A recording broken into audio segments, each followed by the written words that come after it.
नमस्कार, मैं हूं अमन त्रिवेदी। आज की 5 आंगनवाड़ी न्यूज बुलेटिन खबरों में आपका स्वागत है। बढ़ते हैं आज की प्रमुख खबरों की ओर। जैसा कि आपने थंबनेल में देखा है कि आंगनवाड़ी कार्यकर्ताओं ने एक बार फिर से अपनी मांगों के लिए हुंकार भरी है, क्योंकि उत्तर प्रदेश में आंगनवाड़ी कार्यकर्ताओं को उनका हक नहीं मिल रहा है।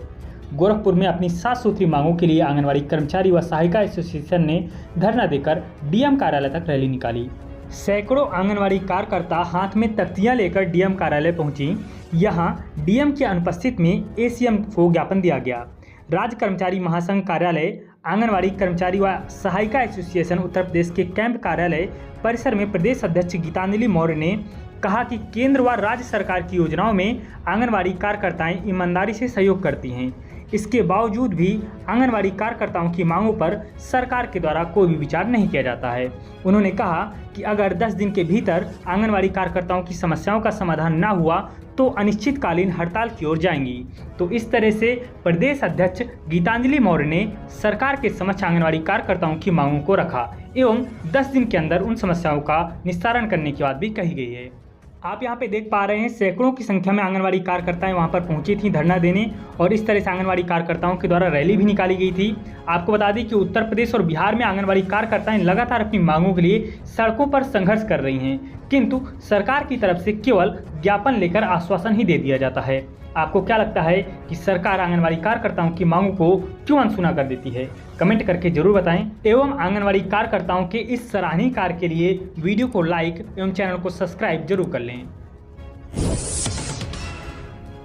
बिहार से एक महत्वपूर्ण खबर सामने निकल के आ रही है कि बिहार समाज कल्याण विभाग के द्वारा यदि ड्यूटी के समय किसी भी आंगनवाड़ी कार्यकर्ता, सहायिका या अनुबंध आधारित सुपरवाइजर की मृत्यु होती है तो उनके परिवारजनों को 4 लाख रुपए की आर्थिक सहायता दी जाएगी। इसके लिए समाज कल्याण विभाग ने एक सूचना भी जारी की है। आइए आपको सूचना दिखाते हैं।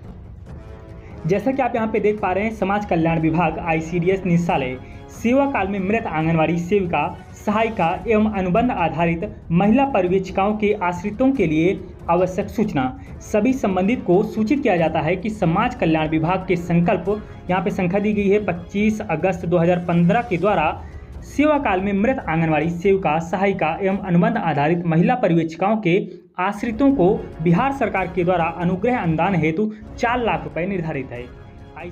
आईसीडीएस निदेशालय को कतिपय आश्रितों से सूचना प्राप्त होती है कि उन्हें ससमय अनुग्रह अनुदान का भुगतान नहीं हो पाया, अतः इस विज्ञापन के माध्यम से सभी संबंधितों को सूचित किया जाता है कि इस पोर्टल पर, यहाँ पे पोर्टल दिया गया है icdsonline.bihar.nic.in, और इस तरह से पूरा पोर्टल है और इस पर जाकर आप आवेदन कर सकते हैं।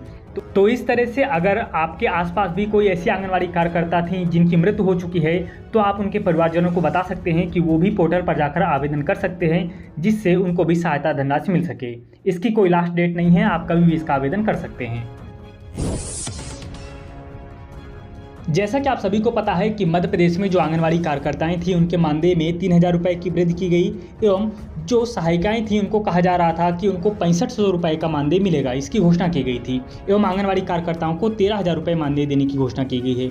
लेकिन जो आदेश जारी किया गया उसमें बताया गया कि आंगनवाड़ी कार्यकर्ताओं को 13000 रुपये तो दिए जाएंगे, लेकिन जो सहायिकाएं होंगी उनको केवल 5750 रुपये ही मिलेंगे। तो इसी को लेकर एडवोकेट सलमान पठान जी हैं, उन्होंने ट्विटर पर मामा जी को लिखा है कि मामा जी, आंगनवाड़ी कार्यकर्ता का वेतन घोषणा अनुसार 13000 रुपये कर दिया गया और आंगनवाड़ी सहायिकाओं के वेतन में घोषणा की गई थी कि 6500 रुपये दिए जाएंगे, लेकिन इसके आदेशानुसार बाद में 5750 रुपये ही देने की बात कही गई है।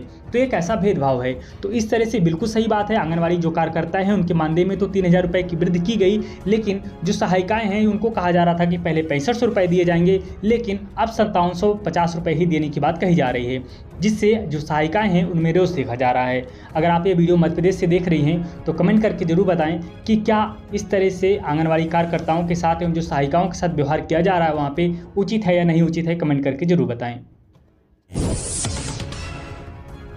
उत्तर प्रदेश में आंगनवाड़ी केंद्रों में लर्निंग लैब स्थापित करने की बात कही जा रही है।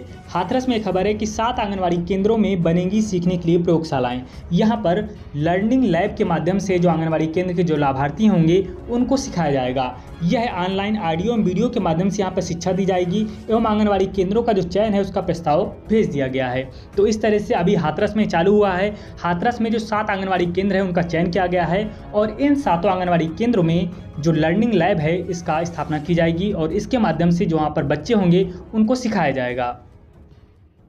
तो आगे भी विभाग की यह योजना है कि अन्य जिलों में भी आंगनवाड़ी केंद्रों में इस तरह से लर्निंग लैब स्थापित किए जाएं ताकि जो बच्चे हैं उनका सर्वांगीण विकास हो सके। जहां पर एक तरफ आंगनवाड़ी केंद्रों में लर्निंग लैब स्थापित करने की बात कही जा रही है, वहीं पर कुछ जगह ऐसे भी हैं आंगनवाड़ी केंद्र जहां पर जो बुनियादी सुविधाएं हैं वो तक नहीं हैं। चित्रकूट की एक खबर है, जैसे कि आप यहां पे देख पा रहे हैं, चित्रकूट और 15 जुलाई यानी कि कल की खबर है कि जर्जर संकुल भवन में नौनिहालों को भेजने से डर रहे हैं अभिभावक। यानी कि जो आंगनवाड़ी केंद्र है इस तरह की स्थिति में पहुंच चुका है कि वहां पर जो अभिभावक है अपने बच्चों को भेजने से भी डर रहे हैं। आप इस आंगनवाड़ी केंद्र की स्थिति को देख पा रहे हैं और समझ पा रहे होंगे कि आंगनवाड़ी केंद्र किस स्थिति में पहुंच चुका है।